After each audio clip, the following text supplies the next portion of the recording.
Hi ಎಲ್ರಿಗೂ ನಮಸ್ಕಾರ, welcome back to my YouTube channel. ನಾನಿವತ್ತು ನಿಮ್ಮ ಜೊತೆ ಡೈಲಿ ಲಾಗ್ನ ಶೇರ್ ಮಾಡ್ಕೊತಾ ಇದ್ದೀನಿ. ಹಾಗೆ ನಾನು ಪ್ರಜ್ಞೆಗೋಸ್ಕರ ಮೀಶೋದಲ್ಲಿ ಸ್ವಲ್ಪ ಬೇಸಿಕ್ ನಾಲೆಡ್ಜ್ಗೋಸ್ಕರ ಚಿಕ್ಕ ಚಿಕ್ಕ ಬುಕ್ಗಳನ್ನ ಆರ್ಡ್ರ್ ಮಾಡಿದ್ದೆ. ಅದು ತುಂಬ ಚೆನ್ನಾಗಿ ಬಂದಿದೆ. ನೋಡಿ ಯಾವ ರೀತಿ ಬಂದಿದೆ ಅಂತ ನಿಮಗೂ ತೋರಿಸ್ಕೊಡ್ತೀನಿ. ಪುಟಾಣಿ ಬುಕ್ಸ್ಗಳು ತುಂಬ ಚೆನ್ನಾಗಿದ್ದಾವೆ, ಕ್ವಾಲಿಟಿ ಈ ರೀತಿ. ಪ್ರದ್ಯುನ್ಗಂತೂ ಸಿಕ್ಕಾಪಟ್ಟೆ ಇಷ್ಟ ಆಯಿತು ಈ ರೀತಿ ಬುಕ್ಸ್ಗಳನ್ನ ನೋಡಿ. ಅವನಿಗೆ ನೋಡಿ ಎಲ್ಲ ಅಂದರೆ 8 ಟೈಪ್ ಆಫ್ ಕ್ಯಾಟಗರೀಸ್ದು ಬುಕ್ಸ್ ಇದೆ. ಫ್ರೂಟ್ಸ್, ಅನಿಮಲ್ಸ್ ಆ್ಯಂಡ್ ABCDದು ಮತ್ತು ಕಲರ್ಸ್, ಶೇಪ್ಸು, ಈ ರೀತಿ ಬುಕ್ಸ್ಗಳು ಬಂದಿದೆ. ನನಗಂತೂ ಸಿಕ್ಕಾಪಟ್ಟೆ ಇಷ್ಟ ಆಯಿತು ಈ ಬುಕ್ಸು. ನೋಡಿ ಈ ರೀತಿ ಫ್ರೂಟ್ಸ್ ಅಂದರೆ ಈ ರೀತಿ ಒಂದೊಂದು ಫ್ರೂಟ್ಸ್ ನೇಮ್ ಕೊಟ್ಬಿಟ್ಟು ಈ ರೀತಿ ಇದೆ. ಇದ್ರದ್ದು ಕ್ವಾಲಿಟಿ ಮಾತ್ರ ಸೂಪರಾಗಿದೆ. ಬೋರ್ಡ್ ಟೈಪ್ ಇದೆ, ಅಂದರೆ ಮಕ್ಕಳಿಗೆ ಹಿಂಗೆ ಅರಿಯೋಕ್ಕೂ ಆಗಲ್ಲ, ಮತ್ತು ವಾಟರ್ ಪ್ರೂಫ್, ನೀರು ಏನಾದರೂ ಚೆಲ್ಲಿದ್ರು ನೀಟಾಗಿ ಒರೆಸ್ಕೊಬೋದು. ತುಂಬ ಸೂಪರಾಗಿದ್ದಾವೆ. ಇದರಲ್ಲೇ ನಂಬರ್ಸ್ದು ಈ ರೀತಿ ಇದ್ದಾವೆ. ನೋಡಿ ಈ ರೀತಿ ಇದೆ. ಇದು ಕಲರ್ಸ್ದು, ಕಲರ್ಸ್ ವಿತ್ ಒಂದು ಯಾವುದಾದ್ರು ಫ್ರೂಟ್ಸ್ ಯಾವ ಕಲರ್ ಇತ್ತು ಅದನ್ನು ಕೊಟ್ಟಿದ್ದಾರೆ. ಥಿಂಗ್ಸ್ಗಳನ್ನ ಕೊಟ್ಟಿದ್ದಾರೆ. ಮತ್ತು ಫ್ರೂಟ್ಸ್ದು ಅಂದರೆ ನೋಡೋಕೆ ಸ್ವಲ್ಪ ಅಟ್ರಾಕ್ಟ್ ಆಗಿದೆ ಪಿಕ್ಚರ್ಸ್ ಎಲ್ಲ. ಇದು ಬರ್ಡ್ಸ್ದು ನನಗಂತೂ ಸಿಕ್ಕಾಪಟ್ಟೆ ಇಷ್ಟ ಆಯಿತು. ಅವನಿಗೆ ಹೇಳ್ಕೊಳಕ್ಕೂ ಅಷ್ಟೇ ತುಂಬ ಚೆನ್ನಾಗಿದೆ. ಬುಕ್ಸು ಅಷ್ಟೇ ತುಂಬ ಕ್ವಾಲಿಟಿಯಾಗಿದೆ. ಆದರೂ ಈ ಬುಕ್ಸ್ ಬೇಕು ಅಂದರೆ ನನ್ನ ಡಿಸ್ಕ್ರಿಪ್ಷನ್ ಬಾಕ್ಸಲ್ಲಿ ಈ ಬುಕ್ಸ್ದು ಲಿಂಕ್ ಹಾಕಿರ್ತೀನಿ. ದಯವಿಟ್ಟು ಯಾರಿಗಾದ್ರೂ ಬೇಕು ಅಂದರೆ ತಗೊಳ್ಳಿ. ತುಂಬ ಚೆನ್ನಾಗಿದೆ ಕ್ವಾಲಿಟಿ ಮಾತ್ರ. ಪುಟ್ಟಾಗಿ ಕ್ಯೂಟಾಗಿ ಚೆನ್ನಾಗಿದೆ. ಅಂದರೆ ನೋಡೋಕ್ಕೆ ರಿಯಲಿಸ್ಟಿಕ್ಕಾಗಿ ಕಾಣಿಸುತ್ತೆ ಪಿಕ್ಚರ್ಸ್ ಎಲ್ಲ. ಹಂಗಾಗಿ ಅವ್ರಿಗೆ ಬೇಗ ರೆಕಾಗ್ನೈಸ್ ಮಾಡ್ತಾರೆ. ನೆಕ್ಸ್ಟ್ ಒರಿಜಿನಲ್ ಪಿಕ್ಚರ್ಸ್ ಎಲ್ಲ ಅಂದರೆ ಥಿಂಗ್ಸ್ಗಳನ್ನೆಲ್ಲ ನೋಡಿದಾಗ ಬೇಗ ರೆಕಗ್ನೈಸ್ ಮಾಡ್ತಾರೆ. ಹೋಗ್ಬಿಟ್ಟು ಯಾರಿಗೆ ಬೇಕೋ ಅವರು ಪರ್ಚೇಸ್ ಮಾಡ್ಕೊಳ್ಳಿ. ಈ ಥರ ಕ್ವಾಲಿಟಿ ಇರೋ ಪಿಕ್ಚರ್ ಬೇಸ್ಡ್ ಬುಕ್ನ ನಾವು ಮಕ್ಳಿಗೆ ರೆಫರ್ ಮಾಡೋದ್ರಿಂದ ಅವ್ರ ಅಬ್ಸರ್ವೇಷನ್ ಸ್ಕಿಲ್ ಏನಿದೆ ಅದು ತುಂಬ ಬೇಗ ಡೆವಲಪ್ ಆಗುತ್ತೆ. ಅದಕ್ಕೋಸ್ಕರ ನಾವು ಐ ಪಿಕ್ಚರ್ ಕ್ವಾಲಿಟಿ ಇರೋವಂಥ ಬುಕ್ಸ್ನ ರೆಫರ್ ಮಾಡೋದು. ನನಗಂತೂ ಅದಕ್ಕೋಸ್ಕರ ಈ ಬುಕ್ಕು ತುಂಬ ಇಷ್ಟ ಆಯಿತು. ಹಂಗಾಗಿ ನಾನು ಈ ಬುಕ್ನ ಪರ್ಚೇಸ್ ಮಾಡಿದ್ದು. ಮಕ್ಕಳು ಅಬ್ಸರ್ವೇಷನ್ ಸ್ಕಿಲ್ ತುಂಬ ಫಾಸ್ಟಾಗಿ ಗ್ರೋ ಆಗ್ತಿರೋದ್ರಿಂದ ಬೇಗ ಕ್ಯಾಪ್ಚರ್ ಆಗಬೇಕು ಅಂದರೆ ಈ ರೀತಿ ಕಲರ್ಫುಲ್ ಆಗಿರುವಂಥ ಬುಕ್ಸ್ನ ಪರ್ಚೇಸ್ ಮಾಡಬೇಕು. ಇದು ಡಕ್, ಪಿಕಾಕ್ ಅಲ್ಲ, ಡಕ್. ನೆಕ್ಸ್ಟ್ ಇದೇನಿದು? ಫಿಶು. ಆಮೇಲೆ ಇದು ಎಲಿಫೆಂಟ್. ಫಿಶ್ ಒಂದು ಹೇಳ್ಬಾರ್ದು, ಇದನ್ನು ಹೇಳ್ಬೇಕು. E for elephant. ಫಿಶ್ ಒಂದು ನೆನಪಿರುತ್ತಲ್ವಾ? ಅವನಿಗೆ ಏನೇನು ಗೊತ್ತು ನೇಮ್ಸು ಅದೆಲ್ಲ ಹೇಳ್ಕೊಂಡು ಹೋಗ್ತಾ ಇರ್ತಾನೆ. ನಾನು ಕೇಳಿದಾಗ ಅಕಸ್ಮಾತ್ ಗೊತ್ತಿಲ್ಲ ಅಂದರೆ ರಾಂಗ್ ಆದರೂ ಆಗಲಿ ಏನಾದರೂ ಒಂದು ಆನ್ಸರ್ ಮಾಡ್ತಾ ಇರ್ತಾನೆ. ಅದು ನನಗೆ ತುಂಬ ಇಷ್ಟ ಆಗುತ್ತೆ. ನೆಕ್ಸ್ಟು ನಾನು ಹೇಳ್ಕೊಟ್ಟಿರ್ತೇವೆ ಅದನ್ನು ತುಂಬ ಚೆನ್ನಾಗಿ ನೆನ್ಪಿಟ್ಕೊಂಡಿರ್ತಾನೆ. ಅದಕ್ಕೋಸ್ಕರ ನಾನು ಈ ರೀತಿ ಬುಕ್ಸ್ನ ಪರ್ಚೇಸ್ ಮಾಡಿದ್ದು. ಹಾಗೆ ಅವತ್ತು ನಮ್ಮ ಮನೆಯವ್ರದ್ದು ಆಫ್ ಇತ್ತು. ನಾನು ಸ್ವಲ್ಪ ಬಟ್ಟೆನೆಲ್ಲ ವಾಶ್ ಮಾಡಿಟ್ಟಿದ್ದೆ. ನಮ್ಮ ಮನೆಯವ್ರಿಗೆ ರಜೆ ಇದ್ದರೆ ಸ್ವಲ್ಪ ಮನೆಯಲ್ಲಿ ಚಿಕ್ಕ ಪುಟ್ಟ ಹೆಲ್ಪ್ನ ಮಾಡಿಕೊಡ್ತಾ ಇರ್ತಾರೆ. ಪ್ರದ್ಯುನ್ನ ನೋಡ್ಕೊಳ್ಳೋದಾಗಲಿ, ಈ ರೀತಿ ಬಟ್ಟೆ ವಾಶ್ ಮಾಡಿದಾಗ ಮೇಲ್ಗಡೆ ತೊಗೊಂಬಂದು ಕೊಡೋದಾಗಲಿ ಮಾಡಿಕೊಡ್ತಾ ಇರ್ತಾರೆ. ನಾನು ಬಟ್ಟೆ ಎಲ್ಲ ಒಣಗಾಕ್ಬಿಟ್ಟು ನಮ್ಮ ಅಕ್ಕನ ಮಕ್ಕಳನ್ನ ನಮ್ಮ ಮನೆಗೆ ಕರ್ಕೊಂಬಂದಿದ್ರು ಸ್ಕೂಲ್ ಬಿಟ್ಟಾಗ. ಅಂದರೆ ಅವ್ರ ಅಪ್ಪ ಅಮ್ಮ ಇಬ್ಬರು ಕೆಲ್ಸಕ್ಕೆ ಹೋಗಿದ್ರು. ವ್ಯಾನ್ ಇನ್ನೂ ಹಾಕಿರಲಿಲ್ಲ ವ್ಯಾನ್ಗೆ. ಹಂಗಾಗಿ ಮನೆ ನಿಯರೇ ಸ್ಕೂಲ್ ಇರೋದ್ರಿಂದ ನಮ್ಮ ಮನೆಗೆ ಕರ್ಕೊಂಬಂದಿದ್ವಿ. ಇವಾಗ ಅವ್ರನ್ನೇ ಮನೆ ಹತ್ರ ಬಿಡಬೇಕಿತ್ತು. ಟೆರೆಸ್ ಮೇಲೆ ಸ್ವಲ್ಪ ಹೊತ್ತು ಪ್ರದ್ಯುನ್ನ ಆಟ ಆಡಿಸ್ಬಿಟ್ಟು ಕರ್ಕೊಂಡು ಹೋಗೋಣ ಅಂತ ಅಲ್ಲೇ ಆಟ ಆಡಿಸ್ತಾ ಇದ್ರು.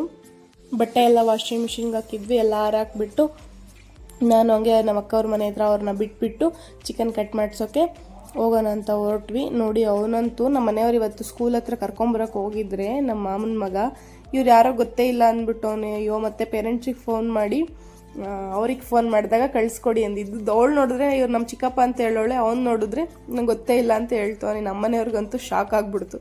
ಮತ್ತೆ ಅವ್ರನ್ನ ಮನೆ ಹತ್ರ ಬಿಟ್ಬಿಟ್ಟು ನನ್ನ ಕರ್ಕೊಂಡು ಹೋದ್ರು. ನಾನು ಅಲ್ಲೊಂದು ಸ್ವಲ್ಪ ದೂರ ನೆಟ್ಕೊಂಡು ರೋಡಿಗೆ ಹೋಗಿದ್ದೆ. ಅಲ್ಲಿಂದ ಬಂದು ಚಿಕನ್ ಕಟ್ ಮಾಡೋಕ್ಕೆ ಕೋಳಿ ಅಂಗಡಿಲಿ ಇಡಿ ಅಲ್ಲೇ ಪಕ್ಕದಲ್ಲಿರೋ ಗೋಲ್ಗಪ್ಪ ಅಂಗಡಿಗೆ ಬಂದು ಗೋಲ್ಗಪ್ಪನ ತಿಂತಾಯಿದ್ವಿ ಎಲ್ರೂ. ಪ್ರದ್ಯುನ್ಗೆ ಗೋಲ್ಗಪ್ಪ ಅಂದರೆ ಪಾನಿಪುರಿ, ಇಲ್ಲಿ ಪುರಿ ಅಂದರೆ ಸಖತ್ತು ಇಷ್ಟ. ಸುಕ್ಕ ಕೊಡ್ತಾರಲ್ವ ಲಾಸ್ಟಿಗೆ, ಅದು ಚೆನ್ನಾಗಿ ತಿಂತಾನೆ ಅದನ್ನು. ಅಂದರೆ ಜಾಸ್ತಿ ಹೊರಗಡೆ ಐಟಮ್ ನಾನು ಏನು ಜಾಸ್ತಿ ಕೊಡೋಕ್ಕೋಗಲ್ಲ. ನಾವೇನಾದರೂ ತಿನ್ಬೇಕಾದ್ರೆ ಎಲ್ಲೋ ಒಂಚೂರು ತಿಂತಾ ಇರ್ತಾನಷ್ಟೇ. ಮನೇಲೇ ಎಲ್ಲ ಮಾಡ್ಕೊಡ್ತಾ ಇರ್ತೀನಿ. ಹಾಗೆ ಚಿಕನ್ ತೊಗೊಂಡು ಬಂದ್ವಿ. ನಾನು 1 kg ಬಿರಿಯಾನಿ ಮಾಡೋಣ, ಒಂದು ಮುಕ್ಕಾಲು kg ಕಬಾಬ್ ಮಾಡೋಣ ಅಂತ ಡಿವೈಡ್ ಮಾಡಿ ಇಟ್ಟಿದ್ದೆ. ಕಬಾಬ್ಗೆ ಯಾವ ರೀತಿ ಮಾಡ್ತೀನಿ, ಕಬಾಬ್ನ ಏನೇನೆಲ್ಲ ಇಂಗ್ರೀಡಿಯೆಂಟ್ಸ್ನ ಯೂಸ್ ಮಾಡಿದ್ದೀನಿ ಅಂತ ತೋರಿಸ್ತೀನಿ ನೋಡಿ. ಒಂದು ಮಿಕ್ಸಿ ಜಾರ್ಗೆ ಸ್ವಲ್ಪ ಶುಂಠಿ, ಕೊತ್ತಂಬರಿ ಸೊಪ್ಪು, ಸ್ವಲ್ಪ ಪುದೀನ ಮತ್ತು 4 ಹಸಿಮೆಣ್ಸಿನ್ಕಾಯಿ, 1 ಸ್ಪೂನ್ ಜೀರಿಗೆನ ಹಾಕ್ತೀನಿ ನಾನು. ಇದಕ್ಕೆ ಡಿಫ್ರೆಂಟಾಗಿರುತ್ತೆ, ಒಂದ್ಸಲಿ ಟ್ರೈ ಮಾಡಿ ನೋಡಿ. ಮತ್ತು ಬೆಳ್ಳುಳ್ಳಿನೆಲ್ಲ ಹಾಕಿ ಇದನ್ನು ಪೇಸ್ಟ್ ಮಾಡಿ ಇಟ್ಕೊಂಡಿದ್ದೀನಿ ಈ ಥರ. ಆಮೇಲೆ ಚಿಕನ್ನ ಸ್ವಲ್ಪ ವಾಶ್ ಮಾಡಿ ಇಟ್ಟಿದ್ದೀನಲ್ಲ ಅದಕ್ಕೆ ಸ್ವಲ್ಪ ಶುಂಠಿ ಬೆಳ್ಳುಳ್ಳಿ ಪೇಸ್ಟು ಇದ್ದರೆ ಹಾಕ್ಕೊಳ್ಳಿ, ಇಲ್ಲಾಂದರೆ ಬೇಡ. ಆಲ್ರೆಡಿ ನಾವು ಮಿಕ್ಸಿ ಜಾರಲ್ಲಿ ರುಬ್ಕೊಂಡಿದ್ದೀವಲ್ಲ ಅದನ್ನು ಹಾಕ್ಬಿಟ್ಟು ಒಂದು ಸ್ವಲ್ಪ ಅರ್ಧ ಟೀ ಸ್ಪೂನಷ್ಟು ಖಾರದ ಪುಡಿ, 2 ಸ್ಪೂನ್ ನಾನು ಕಾರ್ನ್ಫ್ಲೋರ್ನ ಆ್ಯಡ್ ಮಾಡ್ಕೊಂಡಿದ್ದೀನಿ. ಮತ್ತು ಮಿಕ್ಸಿಗೆ ಮಾಡ್ಕೊಂಡಿರೋದನ್ನೆಲ್ಲ ಪೇಸ್ಟ್ನ ಆ್ಯಡ್ ಮಾಡಿಕೊಂಡು ಒಂದು ಕಬಾಬ್ ಪೌಡರ್ನ ಯಾವುದಾದ್ರೂ ಆಗಲಿ ನಿಮ್ಮ ಮನೇಲಿ ಯಾವುದಿದೆಯೋ ಅದನ್ನು ಕಬಾಬ್ ಪೌಡರ್ನ ಆ್ಯಡ್ ಮಾಡ್ಕೊಳ್ಳಿ. ಮತ್ತು ಒಂದು ಮೊಟ್ಟೆನ ಹಾಕ್ಕೊಳ್ಳಿ. 1 kgಗೆ ನಾನು 1 ಮೊಟ್ಟೆ ಆ ಥರ ಆ್ಯಡ್ ಮಾಡ್ಕೊತೀನಿ. ಒಬ್ಬೊಬ್ಬರು ಅರ್ಧ kgಗೆ 1 ಮೊಟ್ಟೆ, ಅಂದರೆ ಯಾವ ರೀತಿ ಕನ್ಸಿಸ್ಟೆನ್ಸಿಗೆ ಬೇಕಾಗುತ್ತೋ ಆ ರೀತಿ ನೀವು ಕಲಿಸ್ಕೊಬೋದು. ಜಾಸ್ತಿ ನೀರು ಥರ ಕಲಿಸ್ಬಾರ್ದು, ಹಂಗಾಗಿ ನಾನು ಗಟ್ಟಿಯಾಗಿರಲಿ ಅಂತ ಈ ರೀತಿ ಉಪ್ಪನ್ನ ನೋಡಿಕೊಂಡು ಆ್ಯಡ್ ಮಾಡಿ. ಯಾಕಂದರೆ ಕಬಾಬ್ ಪೌಡರ್ಸಲ್ಲಿ ಆಲ್ರೆಡಿ ಸಾಲ್ಟ್ ಇರುತ್ತೆ, ಹಂಗಾಗಿ ನೋಡ್ಕೊಂಡು ಆ್ಯಡ್ ಮಾಡಿಕೊಂಡು ಸ್ವಲ್ಪ ನಿಂಬೆ ಹಣ್ಣಿಂದ ರಸನ, ಒಂದು ಹಾಫ್ ಲೆಮನ್ನ ಇಂಟ್ಕೊಂಡು ಇದನ್ನು ಮ್ಯಾರಿನೇಟ್ ಆಗೋಕ್ಕೆ ಬಿಡಬೇಕು. ನಾನು ಬಿರಿಯಾನಿಗೆ ರೆಡಿ ಮಾಡ್ಕೊಳೋಕ್ಕಿಂತ ಮುಂಚೆನೇ ಫಸ್ಟು ಕಬಾಬ್ನ ಕಲಸಿಟ್ಬಿಟ್ಟೆ. ಅದಾದಮೇಲೆ ಬಿರಿಯಾನಿಗೆ ಏನೆಲ್ಲ ತೊಗೊಂಡಿದ್ದೀನಿ ಅಂತ ತೋರಿಸ್ತೀನಿ ಬನ್ನಿ. 2 ಟೊಮೊಟೊ ತೊಗೊಂಡಿದ್ದೀನಿ, 2 ಚಿಕ್ಕ ಈರುಳ್ಳಿ, 1 ಅಡಿ ಪುದೀನ, 1 ಅಡಿ ಕೊತ್ತಂಬರಿ ಸೊಪ್ಪು, ಬೆಳ್ಳುಳ್ಳಿ, ಶುಂಠಿ, ಒಂದು 4 ಹಸಿಮೆಣ್ಸಿನ್ಕಾಯಿನ ಸೀಳ್ಬಿಟ್ಟು ಇಟ್ಕೊಂಡಿದ್ದೀನಿ. ಇದನ್ನು ಮಿಕ್ಸಿ ಜಾರ್ಗೆ ಏನೆಲ್ಲ ರುಬ್ಕೊತೀನಿ ಅಂದರೆ ಒಂದು 2-3 ಬೆಳ್ಳುಳ್ಳಿ ಇದೆ, ಅದು ಬೆಳ್ಳುಳ್ಳಿ ಮತ್ತು 1 ಇಂಚ್ ಶುಂಠಿ, ಒಂದು 4-5 ಹಸಿಮೆಣ್ಸಿನ್ಕಾಯಿ, ಅಂದರೆ ಫ್ಲೇವರ್ಗೋಸ್ಕರ ಚೆನ್ನಾಗಿರುತ್ತೆ ಬಿರಿಯಾನಿಗೆ ಹಸಿಮೆಣ್ಸಿನ್ಕಾಯಿ ಯೂಸ್ ಮಾಡಬೇಕು. ಮತ್ತು ಪುದೀನ ಕೊತ್ತಂಬರಿನೂ ನಾನು ಇದರಲ್ಲೇ ಗ್ರೈಂಡ್ ಮಾಡ್ಕೊತೀನಿ. ಗೋಡಂಬಿ ಇದ್ದರೆ ನಾನು ಗೋಡಂಬಿನ ಆ್ಯಡ್ ಮಾಡ್ಕೊತಿದ್ದೆ, ಬಟ್ ಖಾಲಿ ಆಗಿತ್ತು ನೋಡಿ. ಇದನ್ನು ನುಣ್ಣಗೆ ಪೇಸ್ಟ್ ಮಾಡ್ಕೊಂಡು ಬರೋಣ. ಅದ್ರ ಜೊತೆ ನಾನು 3 ಏಲಕ್ಕಿನ ಆ್ಯಡ್ ಮಾಡಿಕೊಂಡು ಪೇಸ್ಟ್ ಮಾಡ್ಕೊತೀನಿ. ಒಂದ್ಸಲ ಈ ರೀತಿ ಟ್ರೈ ಮಾಡಿ, ತುಂಬ ಟೇಸ್ಟಿಯಾಗಿರುತ್ತೆ. ಜಾಸ್ತಿ ಏನು ಮಸಾಲೆ ಐಟಮ್ ಯೂಸ್ ಮಾಡೋದೇ ಅವಶ್ಯಕತೆ ಇರಲ್ಲ. ಬನ್ನಿ, ಬಿರಿಯಾನಿಗೆ ಒಗ್ಗರಣೆ ಇಡಬೇಕಾದ್ರೆ ನಾನು ಅಕ್ಕಿ ಏನಿದೆಯಲ್ಲ ಅದನ್ನು ನೆನೆಸಿಟ್ಬಿಡ್ತೀನಿ. 2 ಲೋಟ ಮಸೂರಿ ಅಕ್ಕಿನ ತಗೊಂಡಿದ್ದೆ. ಇದು ಜೀರಾ ರೈಸಲ್ಲಿ ಮಾಡಿದ್ರೆ ಇನ್ನೂ ತುಂಬ ಚೆನ್ನಾಗಿರುತ್ತೆ. ಅಂದರೆ ರೇಷನ್ ಅಂಗಡಿಲೆಲ್ಲ ಸಿಗುತ್ತೆ ಜೀರಾ ರೈಸ್ ಅಂದರೆ, ಅದು ಬಿರಿಯಾನಿ ಮಾಡಿದ್ರೆ ತುಂಬ ಟೇಸ್ಟಿ ಆಗುತ್ತೆ. ಈಗ ನಾನು ಮಸೂರಿ ಅಕ್ಕಿಲೇ ಮಾಡೋಣ ಅಂತ ಅದನ್ನು ನೆನೆಸಿಟ್ಬಿಟ್ಟು ಒಂದು ಕುಕ್ಕರ್ಗೆ ಸ್ವಲ್ಪ ಎಣ್ಣೆನ ಹಾಕ್ಕೊಂಡು ಅದು ಕಾದ್ಮೇಲೆ ನಾನು ಒಂದು ಸ್ವಲ್ಪ ಮಸಾಲೆ ಐಟಮ್ನ ಹಾಕೊಂತೀನಿ. ಇನ್ನೇನು ಬಿರಿಯಾನಿ ಮಸಾಲೆ ಅಂದರೆ ಎಲ್ರಿಗೂ ಗೊತ್ತಿರುತ್ತೆ. ಸ್ವಲ್ಪ ಸೋಂಕಾಳು, ಸ್ಟಾರ್ ಮೊಗ್ಗು, ಲವಂಗ, ಚಕ್ಕೆ ಅದೆಲ್ಲ ಹಾಕ್ಕೊಂಡು ಸ್ವಲ್ಪ ಒಗ್ಗರಣೆಗೆ ಹಾಕ್ಕೊಂಡು ಈರುಳ್ಳಿ ಮತ್ತು ಟೊಮೆಟೊ ಎಲ್ಲ ಹಚ್ಚಿಟ್ಕೊಂಡಿದ್ದೀನಲ್ಲ ಅದನ್ನೆಲ್ಲ ಹಾಕ್ಕೊಂಡು ಸ್ವಲ್ಪ ಗೋಲ್ಡನ್ ಫ್ರೈ ಆಗೋವರೆಗೂ ಈರುಳ್ಳಿನ ಹುರ್ಕೊಬೇಕು. ಇನ್ನೊಂದು, ಇದೆಲ್ಲ ಮಾಡೋ ಅಷ್ಟರೊಳಗೆ ನನ್ನ ಮಗ ಅಂತೂ ಸಿಕ್ಕಾಪಟ್ಟೆ ತರಲೆ ಅಲ್ವಾ, ಕೆಳಗಡೆ ಬಂದು ಚಾಕು, ಅವನಿಗೆ ಹಚ್ಚೋದು ನೋಡಿದ್ರೆ ಚಾಕು ಬೇಕು ಅಂತ ಕೇಳ್ತಾ ಇರ್ತಾನೆ. ಹಂಗೆ ಕೆಳಗಡೆ ಎಲ್ಲ ಕೂತ್ಕೊಂಡು ಆಟ ಆಡ್ತಿದ್ದ. ಅಷ್ಟರೊಳಗೆ ಒಗ್ಗರಣೆ ಮಾಡ್ಕೊಂಬಿಟ್ಟೆ. ನಮ್ಮ ಮನೆಯವರು ನೀರು ತರಬೇಕು, ನೀರು ಖಾಲಿಯಾಗಿದ್ದು, ನೀರು ತರೋಕ್ಕೆ ಅಂತ ಹೋಗಿದ್ರು. ಒಗ್ಗರಣೆ ಹಾಕ್ಕೊಂಡು ನೆಕ್ಸ್ಟು ನಾನು ಟೊಮೆಟೊ ಏನಿದೆಯಲ್ವ ಅದನ್ನು ಆ್ಯಡ್ ಮಾಡಿಕೊಂಡೆ. ಟೊಮೊಟೊ ಫುಲ್ಲು ಸ್ಮ್ಯಾಶ್ ಆಗಬೇಕು, ಅಂದರೆ ಅದೆಲ್ಲ ನೀಟಾಗಿ ಮೆತ್ತಗಾಗೋವರೆಗೂ ಸ್ವಲ್ಪ ರೋಸ್ಟ್ ಮಾಡ್ಕೊಂಡಾದ್ಮೇಲೆ ಚಿಕನ್ನ ಆ್ಯಡ್ ಮಾಡ್ಕೊತೀನಿ. ಟೊಮೆಟೊ ಏನಂದರೆ ಮೆತ್ತಗಾದರೆ ಎಣ್ಣೆ ಬಿಟ್ಕೊಳ್ಳುತ್ತಲ್ವ, ಆವಾಗ ನೀವು ಚಿಕನ್ನ ಆ್ಯಡ್ ಮಾಡಿಕೊಂಡ್ರೆ ಚೆನ್ನಾಗಿರುತ್ತೆ. ನೋಡಿ ಈ ರೀತಿ. ಒಬ್ಬೊಬ್ಬರು ಒಂದೊಂದು ಸ್ಟೈಲಲ್ಲಿ ಬಿರಿಯಾನಿ ಮಾಡ್ತಾರೆ, ಬಟ್ ನಾನು ಮಾಡೋದೇ ಬಿರಿಯಾನಿ ಇಷ್ಟ ಆಗುತ್ತೆ. ನಮ್ಮ ಮನೆಯಲ್ಲಿ ಎಲ್ಲರೂ ಅಷ್ಟೇ ನಾನು ಮಾಡೋ ಬಿರಿಯಾನಿ ತುಂಬ ಇಷ್ಟಪಡ್ತಾರೆ. ಒಂದ್ಸಲಿ ನೀವು ಮನೆಯಲ್ಲಿ ಈ ರೀತಿ ಟ್ರೈ ಮಾಡಿ ನೋಡಿ. ಚಿಕನ್ನ ಆ್ಯಡ್ ಮಾಡ್ಕೊತಾ ಇದ್ದೀನಿ. ಎಲ್ಲ ಅದು ಟೊಮೆಟೊ ಎಲ್ಲ ನೀಟಾಗಿ ಬೆಂದಿತ್ತು. ಚಿಕನ್ನ ಆ್ಯಡ್ ಮಾಡ್ಕೊಂಡಾದ್ಮೇಲೆ ಸ್ವಲ್ಪ ಒಂದು ಚಿಟಿಕೆ ಅರಿಶಿನ ಆ್ಯಡ್ ಮಾಡ್ಕೊಳ್ಳಿ. ಆ್ಯಡ್ ಮಾಡಿಕೊಂಡು ಸ್ವಲ್ಪ ಚೆನ್ನಾಗಿ ಹುರ್ಕೊಳ್ಳಿ ಚಿಕನ್ನ. ಸ್ವಲ್ಪ ಸ್ಮೆಲ್, ಹಸಿ ವಾಸನೆ ಎಲ್ಲ ಹೋಗೋವರೆಗೂ ಎಣ್ಣೆಯಲ್ಲೇ. ಇದೆಲ್ಲ ನೀಟಾಗಿ ಹಸಿ ವಾಸನೆ ಎಲ್ಲ ಹೋಗಾದ್ಮೇಲೆ ನಾವೇನು ಪೇಸ್ಟ್ನ ಮಾಡ್ಕೊಂಡಿದ್ವಲ್ಲ ಅದನ್ನು ಇದಕ್ಕೆ ಆ್ಯಡ್ ಮಾಡ್ಕೊಳ್ಳಿ. ಒಂದು ಮಿಕ್ಸ್ನ ಕೊಡಿ ಅದನ್ನು ನೀಟಾಗಿ. ಅದಾದಮೇಲೆ ಇನ್ನೇನು ಬೇರೆ ಯಾವುದಾದ್ರೂ ಇಂಗ್ರೀಡಿಯೆಂಟ್ಸ್ನ ನಾನು ಜಾಸ್ತಿ ಯಾವುದು ಆ್ಯಡ್ ಮಾಡಲ್ಲ. ನಮ್ಮ ಪಕ್ಕದ ಮನೆಯವ್ರು ನೋಡಿ ಕಿಟಕಿಯಲ್ಲಿ ಬಂದು ಏನೋ ಮಾಡ್ತಿದ್ದಾರೆ ಅಂತ ಮಾತಾಡಿಸ್ತಾ ಇದ್ರು. ಇದಕ್ಕೆ ಹಂಗೆ ಒಂದು ಸ್ವಲ್ಪ ಧನಿಯಾ ಪೌಡರ್ನ ಹಾಕೊತಿದ್ದೀನಿ 1 ಸ್ಪೂನು, ಒಂದು 1/2 ಸ್ಪೂನು ಖಾರದ ಪುಡಿ ಹಾಕ್ಕೊಂಡಿದ್ದೀನಿ, ಯಾಕಂದರೆ ಆಲ್ರೆಡಿ ಚಿಲ್ಲಿನ ಹಾಕ್ಕೊಂಡಿದ್ದೀನಿ.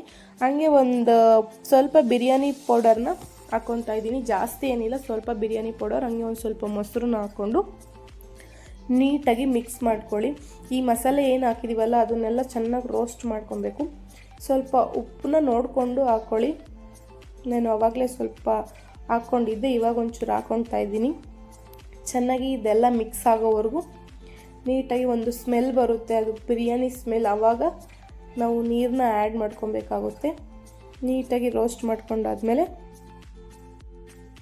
ಆದಮೇಲೆ ನಾನು ಅಕ್ಕಿನ ನೆನೆಸಿಟ್ಟಿದ್ದೆ ಅಲ್ವಾ ಮೊದಲೇ, ನಾನು ಈ ಗ್ಲಾಸಲ್ಲಿ 2 ಲೋಟ ಅಕ್ಕಿನ ತೊಗೊಂಡಿದ್ದೆ. ಹಂಗಾಗಿ ನಾನು ಇದಕ್ಕೆ 3.5 ಗ್ಲಾಸ್ ನೀರನ್ನ ಆ್ಯಡ್ ಮಾಡ್ಕೊತಾ ಇದ್ದೀನಿ. ಒಂದು ಸ್ವಲ್ಪ ನೀರನ್ನ ಕಮ್ಮಿ ಮಾಡ್ಕೊಬೇಕು, ಯಾಕಂದರೆ ಅನ್ನ ಚೆನ್ನಾಗಿ ಉದುದ್ರಾಗೆ ಆಗುತ್ತೆ. ಅದಕ್ಕೋಸ್ಕರ ನಾನು ನೀರನ್ನ ಸ್ವಲ್ಪ ಕಮ್ಮಿ ಮಾಡ್ಕೊತೀನಿ. ನಿಮಗೆ ಗೊತ್ತಾಗಲಿಲ್ಲ ಅಂದರೆ ನೀವು 1:2 ರೇಷಿಯೋದಲ್ಲೇ ಆ್ಯಡ್ ಮಾಡ್ಕೊಳ್ಳಿ. 2 ಗ್ಲಾಸ್ ಅಕ್ಕಿಗೆ ನೀವು 4 ಲೋಟ ನೀರನ್ನ ಆ್ಯಡ್ ಮಾಡ್ಕೊಳ್ಳಿ. ಗೊತ್ತಾಗಲಿಲ್ಲ ಅಂದರೆ ಆ ರೀತಿಯೇ ಮಾಡ್ಕೊಳ್ಳಿ. ನೋಡಿ, ನೀರನ್ನ ಎಲ್ಲ ಆ್ಯಡ್ ಮಾಡಿಕೊಂಡು ಅಕ್ಕಿ ಎಲ್ಲ ಹಾಕ್ಬಿಟ್ಟಾದ್ಮೇಲೆ ಸ್ವಲ್ಪ ಅದನ್ನು ಕುದಿಯೋಕ್ಕೆ ಬಿಡಬೇಕು. ನೀಟಾಗಿ ಅದು ಕುದಿಯೋಕ್ಕೆ ಯಾವಾಗ ಸ್ಟಾರ್ಟ್ ಆಗುತ್ತೆ ನೋಡಿ, ಅವಾಗೇ ಲಿಡ್ನ ಕ್ಲೋಸ್ ಮಾಡ್ಕೊಬೇಕು. ಆ ರೀತಿ ಮಾಡೋದ್ರಿಂದ ನಾವು ರೈಸ್ ಬಿರಿಯಾನಿ ಎಲ್ಲ ರೆಡಿ ಆದಮೇಲೆ ಮಿಕ್ಸ್ ಮಾಡೋ ಅವಶ್ಯಕತೆ ಇರಲ್ಲ. ಅದಕ್ಕೋಸ್ಕರ ನಾನು ಮೊದಲೇ ಕುದಿ ಬರೋವರೆಗೂ ವೆಯ್ಟ್ ಮಾಡಿ ಆಮೇಲೆ ನಾನು ಲಿಡ್ನ ಕ್ಲೋಸ್ ಮಾಡ್ಕೊತೀನಿ. ನೋಡಿ, ಎಲ್ಲ ಮಿಕ್ಸ್ ಮಾಡಿ ಇಟ್ಟೆ. ನೋಡಿ, ಈ ರೀತಿ ಇರುತ್ತೆ ಮಿಕ್ಸ್ ಮಾಡಿದಾಗ. ನೀರು ಮತ್ತು ಅಕ್ಕಿ ಎಲ್ಲ ಹಾಕಿ ಮಿಕ್ಸ್ ಮಾಡಿದಾಗ ಅದು ಕುದಿಯೋಕ್ಕೆ ಯಾವಾಗ ಸ್ಟಾರ್ಟ್ ಆಗುತ್ತೆ ನೋಡಿ, ಅವಾಗ ಸ್ವಲ್ಪ ಕಲರೇ ಚೇಂಜ್ ಆಗೋಗ್ಬಿಡುತ್ತೆ. ನೋಡಿ, ಈ ರೀತಿ ಕುದಿಯೋವರೆಗೂ ಬಿಟ್ಟು ಆಮೇಲೆ ಲಿಡ್ನ ಕ್ಲೋಸ್ ಮಾಡ್ಕೊಳ್ಳಿ. ನೋಡಿ, ಯಾವ ರೀತಿ, ಈ ರೀತಿ ಒಂದು 1/4 ಭಾಗ ಅಕ್ಕಿ ಬೆಂದೋಗಿದೆ. ಹಂಗೆ ಕುದಿಸ್ತಿದ್ದೀನಿ ಓಪನ್ ಆಗೇನೆ, ಲಿಡ್ನ ಕ್ಲೋಸ್ ಮಾಡಿಲ್ಲ. ಈಗ ಈ ರೀತಿ ಕುದಿಯೋಕ್ಕೆ ಸ್ಟಾರ್ಟ್ ಆದಮೇಲೆ ನಾನು ಲಿಡ್ನ ಕ್ಲೋಸ್ ಮಾಡಿಕೊಂಡು 2 ವಿಷಲ್ನ ಕೂಗಿಸ್ಕೊತೀನಿ. 1 ಕೂಗಿಸಿದ್ರೂ ಆಗಿರುತ್ತೆ, ನಾನು 2ನ ಕೂಗಿಸ್ಕೊಂಡು ವಿಷಲ್ನ ಹಾಕಿಸ್ಕೊತೀನಿ. ನೋಡಿ, ನಾನು ಅಲ್ಲಿ ಕೆಲಸ ಮಾಡ್ತಾಯಿದ್ದೀನಿ, ಇವರಿಬ್ಬರು ಫೋನಲ್ಲಿ ಆರಾಮಾಗಿ ಅವ್ರ ಅತ್ತೆ ಫೋನ್ ಮಾಡಿಕೊಂಡು ಮಾತಾಡ್ತಿದ್ದಾರೆ. ಅಪ್ಪ ಮಗ ಹೆಲ್ಪ್ ಮಾಡ್ತೀನಿ ಅಂತ ಹೇಳ್ಬಿಟ್ಟು ನಮ್ಮ ಮನೆಯವ್ರು ರಜೆ ಇದ್ದಾಗ ಏನು ಹೆಲ್ಪ್ ಮಾಡಲ್ಲ. ನೋಡಿ, ಈ ರೀತಿ ಮಲ್ಕೊಂಡ್ಬಿಟ್ಟಿದ್ದಾರೆ ಇಬ್ಬರು, ಅಪ್ಪ ಮಗ ಇಬ್ಬರು ಸೇರಿಕೊಂಡು. ಬರೀ ನನಗೆ ಕೆಲಸ ಕೊಡೋದೇ ಆಯಿತು, ಒಂಚೂರು ಹೆಲ್ಪ್ ಮಾಡೋ ಅಂಥ ಬುದ್ಧಿ ಯಾರಿಗೂ ಇಲ್ಲ ಬಿಡಿ. ಹಾಗೆ ಕಬಾಬ್ ಮಾಡ್ಕೊಡ್ತೀನಿ ಅಂತ ಬಂದರು ಒಳಗಡೆ, ಈ ರೀತಿ ಆಟ ಆಡ್ಕೊಂಡು ನಿಂತಿದ್ದಾರೆ ಅಪ್ಪ ಮಗ ಇಬ್ಬರೂ. ಇವರೇನಾದರೂ ಅಡುಗೆ ಮನೆಗೆ ಎಂಟ್ರಿ ಆದರು ಅಂದರೆ ಬರೀ ನನಗೆ ಕೆಲಸಗಳೇ ಕೊಡ್ತಾರೆ ಬಿಟ್ಟರೆ ಏನು ಒಂದು ಕೆಲಸ ಅಂತೂ ಮುಂದೆ ಸಾಗಲ್ಲ. ಏನಾದರೂ ಒಂದು ಚೆಲ್ಲೋದು ಇಲ್ಲ ಅಲ್ಲೆಲ್ಲ ಗಲೀಜು ಮಾಡೋದು ಆ ರೀತಿಯೇ ಮಾಡೋದು. ನಮ್ಮನೆಯವ್ರು ಏನಾದರೂ ಅಡುಗೆ ಮಾಡ್ತೀನಿ ಅಂತ ಬಂದರೆ ಅದಕ್ಕೋಸ್ಕರ ನಾನು ಜಾಸ್ತಿ ಇವ್ರನ್ನ ಕಿಚನ್ ಒಳಗಡೆ ಬಿಟ್ಕೊಳ್ಳಲ್ಲ. ಹಂಗೂ ಹಿಂಗೂ ಸ್ವಲ್ಪ ಹೆಲ್ಪ್ ಮಾಡಿಕೊಟ್ರು. ಒಂದು ಸತಿ ಕಬಾಬ್ನ ತೇಲಿಸ್ಕೊಟ್ರು, ಇನ್ನೊಂದು ಸ್ವಲ್ಪ ಇತ್ತು, ಅದನ್ನು ನಾನೇ ತೇಲಿಸ್ಕೊಂಡು ನಿಂತಿದ್ದೆ. ನಮ್ಮ ಪ್ರದ್ಯುನ್ನಂತೂ ಕಬಾಬ್ ಕೇಳ್ತಾ ಇದ್ದ ಜಾಸ್ತಿ, ಹಂಗಾಗಿ ಅವನಿಗೋಸ್ಕರ ನಾನು ಕಬಾಬ್ನ ಮಾಡ್ತಾ ಇರೋದು. ಚಿಕನ್ನು ಅಂದರೆ ಅಪ್ಪ ಮಗನಿಗೆ ಫೇವ್ರೆಟ್, ಅಂದರೆ ಯಾವಾಗ ಕೊಟ್ಟರು ತಿಂತಾ ಇರ್ತಾರೆ. ವೀಕಲ್ಲಿ ಒಂದು 2 ಟೈಮ್ ಇಲ್ಲ 3 ಟೈಮ್ ನಮ್ಮ ಮನೇಲಿ ನಾನ್ ವೆಜ್ ಇದ್ದೇ ಇರುತ್ತೆ. ಇವರಿಬ್ರಿಗೂ ಡೈಲಿ ಕೊಟ್ಟರು ಚಿಕನ್ನ ತಿಂತಾನೆ ಇರ್ತಾರೆ. ನೋಡಿ, ಅಷ್ಟು ಇಷ್ಟ ಇಬ್ರಿಗೂ. ಇದೆಲ್ಲ ತೇಲಿಸಿದ್ದು ಆಯಿತು ಕಬಾಬು. ಹಂಗೆ ಬಿರಿಯಾನಿನೂ ರೆಡಿ ಆಯಿತು. ಯಾವ ರೀತಿ ಬಂದಿದೆ ಅಂತ ನೋಡ್ತಾ ಇದ್ದೆ. ಬಿರಿಯಾನಿ ಮಾತ್ರ ಸಖತ್ತಾಗಿತ್ತು. ನೋಡಿ, ಯಾವ ರೀತಿ ಉದ್ದುದ್ರಾಗಿದೆ. ನಮ್ಮನೆಯವ್ರಿಗೆ ಜಾಸ್ತಿ ಈ ರೀತಿ ಬಿರಿಯಾನಿ, ಫ್ರೈ, ಕಬಾಬ್ ಆ ರೀತಿ ಎಲ್ಲ ಇಷ್ಟ ಆಗಲ್ಲ. ಅವ್ರಿಗೆ ಯಾವಾಗಲೂ ಚಿಕನ್ ಸಾಂಬಾರು ಮುದ್ದೆ ಒಂದಿರಬೇಕು. ಯಾವಾಗ ಮಾಡಿದ್ರು ನಮ್ಮ ಮನೇಲಿ ಜಾಸ್ತಿ ಸಾಂಬಾರನ್ನೇ ಮಾಡೋದು. ನನಗಿಷ್ಟ ಅಂತ ಇವತ್ತು ನಾವು ಬಿರಿಯಾನಿನ ಮಾಡಿದ್ದು. ನಮಗೋಸ್ಕರ ಇಷ್ಟಪಟ್ಟು ತಿಂತಾರೆ, ಬಟ್ ನಾನು ಮಾಡೋ ಬಿರಿಯಾನಿ ಅವರಿಗೆ ಇಷ್ಟ ಆಗುತ್ತೆ. ಬೇರೆ ಕಡೆ ಅವ್ರಿಗೇನು ಇಷ್ಟಪಟ್ಟು ತಿನ್ನಲ್ಲ ಬಿರಿಯಾನಿನ. ತುಂಬ ಚೆನ್ನಾಗಾಗಿತ್ತು ಬಿರಿಯಾನಿ ಮಾತ್ರ. ನೋಡಿ, ಒಂದು ಸ್ವಲ್ಪ ನೀರು ಕಮ್ಮಿ ಇಟ್ಟರೆ ಈ ರೀತಿ ಉದ್ದುದ್ರಾಗಿ ಆಗುತ್ತೆ. ಸ್ವಲ್ಪ ಮುದ್ದೆ ಥರ ಆಗಿಬಿಟ್ರೆ ಅದು ತಿನ್ನೋಕ್ಕಾಗಲ್ಲ. ಈ ರೀತಿ ಇದ್ದರೆ ಬಿರಿಯಾನಿ ಸಿಕ್ಕಾಪಟ್ಟೆ ಟೇಸ್ಟಿಯಾಗಿರುತ್ತೆ. ಅದಾದಮೇಲೆ ಸ್ವಲ್ಪ ಕಬಾಬು ತೇಲಿಸೋದಿತ್ತು. ನಮ್ಮ ಮನೆಯವರು ಅರ್ಧ ತೇಲಿಸ್ಬಿಟ್ಟು ಪಾಪ ಕರ್ಕೊಂಡು ಆಚೆ ಹೋದರು. ಇನ್ನೊಂದು ಸ್ವಲ್ಪ ಇತ್ತಲ್ವ ಅದನ್ನು ತೇಲಿಸ್ಕೊಂಡು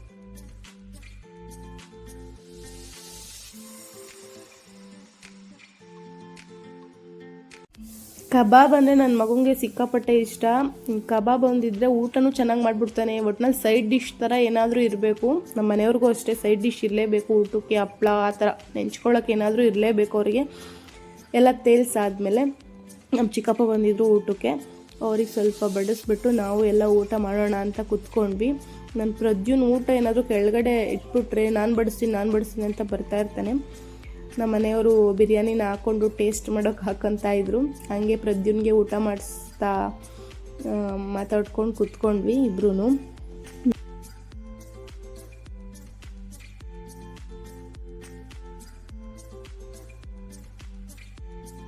ನಮ್ಮ ಯಜಮಾನ್ರು ಪ್ರದ್ಯುನಿಗೆ ಸ್ವಲ್ಪ ಊಟ ಮಾಡಿಸ್ತಾ ಇದ್ರು. ಅಷ್ಟರೊಳಗೆ ನಾನು ನೀರು ಎಲ್ಲ ತೊಗೊಬಂದು ನಾನು ಊಟಕ್ಕೆ ಕೂತ್ಕೊಂಡೆ. ಬಿರಿಯಾನಿ ಮಾತ್ರ ಸಿಕ್ಕಾಪಟ್ಟೆ ಸೂಪರಾಗಿತ್ತು. ಒಂದ್ಸಲಿ ಮನೆಯಲ್ಲಿ ನೀವು ಒಂದ್ಸಲಿ ಟ್ರೈ ಮಾಡಿ, ತುಂಬ ಚೆನ್ನಾಗಿ ಬಂದಿತ್ತು ಬಿರಿಯಾನಿ. ಒಂದ್ಸಲಿ ಟ್ರೈ ಮಾಡಿ ಹೇಗಿತ್ತು ಅಂತ ನನಗೂ ಕಮೆಂಟ್ ಮೂಲಕ ತಿಳಿಸಿ. ನೋಡಿ, ಈ ರೀತಿ ನಮ್ಮ ಮನೆಯಲ್ಲಿ ಯಾವಾಗಲೂ ಎಲ್ಲರೂ ಒಟ್ಟಿಗೆ ಕೂತ್ಕೊಂಡು ಊಟ ಮಾಡ್ತೀವಿ ನೈಟ್.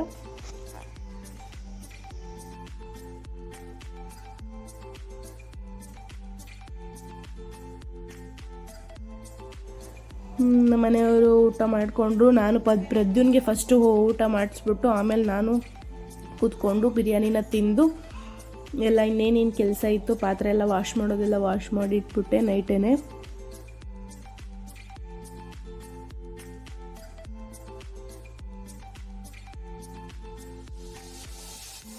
ಊಟ ಎಲ್ಲ ಮುಗಿಸ್ಕೊಂಡು ಪ್ರದ್ಯುನ್ ಸ್ವಲ್ಪ ಹೊತ್ತು ನಮ್ಮಜ್ಜಿ ಬಂದಿದ್ರು ಊರಿಂದ, ಅಂದರೆ ಇವರು ನಮ್ಮ ಅಪ್ಪ ಅವರ ಅಮ್ಮ, ಅವ್ರ ಜೊತೆ ಸ್ವಲ್ಪ ಹೊತ್ತು ಆಟ ಆಡ್ಕೊಂಡು ಕೂತಿದ್ದ. ಇಬ್ಬರು ಮೊಬೈಲ್ ನೋಡ್ಕೊಂಡು ಕೂತಿದ್ರು. ನಮ್ಮಜ್ಜಿ ಜೊತೆ ನನ್ನ ಮಗನ ನೋಡೋದೇ ಒಂದು ಖುಷಿ ಅಲ್ವಾ. ಅದಾದಮೇಲೆ ನೋಡಿ, ನಮ್ಮನೆಯವರು ಇನ್ಯಾರು ಆಸ್ಬೇಕಾಗುತ್ತೆ ಅಂತ ಆಲ್ರೆಡಿ ಸೋಫಾ ಮೇಲೆ ನಿದ್ದೆ ಬಂದಿರೋರ ಥರ ಡ್ರಾಮಾ ಮಾಡ್ಕೊಂಡು ಮಲ್ಕೊಂಬಿಟ್ರು. ಇವನು ಫೋನ್ ನೋಡ್ಕೊಂಡು ಕೂತಿದ್ದಾನೆ. ಈಗ ನೀಟಾಗಿ ಎಲ್ಲ ಕೊಟ್ಟಿದ ತಕ್ಷಣ ಫಸ್ಟ್ ಬಂದು ಮಲ್ಕೊಬಿಡ್ತಾರೆ. ಈ ರೀತಿ ಎಲ್ಪ್ ಮಾಡೋದಂದರೆ ಸ್ವಲ್ಪನೂ ಇಷ್ಟ ಆಗಲ್ಲ. ಎಲ್ಲ ಸ್ಪೂನ್ ಫೀಡ್ ಮಾಡಿಬಿಟ್ರೆ ನೀಟಾಗಿ ಯೂಸ್ ಮಾಡ್ಕೊಂಬಿಡ್ತಾರೆ. ನೋಡಿ, ಎಲ್ಲ ರೆಡಿ ಮಾಡಿಕೊಟ್ಟಾದ್ಮೇಲೆ ಇಬ್ಬರು ಬಂದು ಫಸ್ಟ್ ಮಲಗಿಬಿಡ್ತಾರೆ.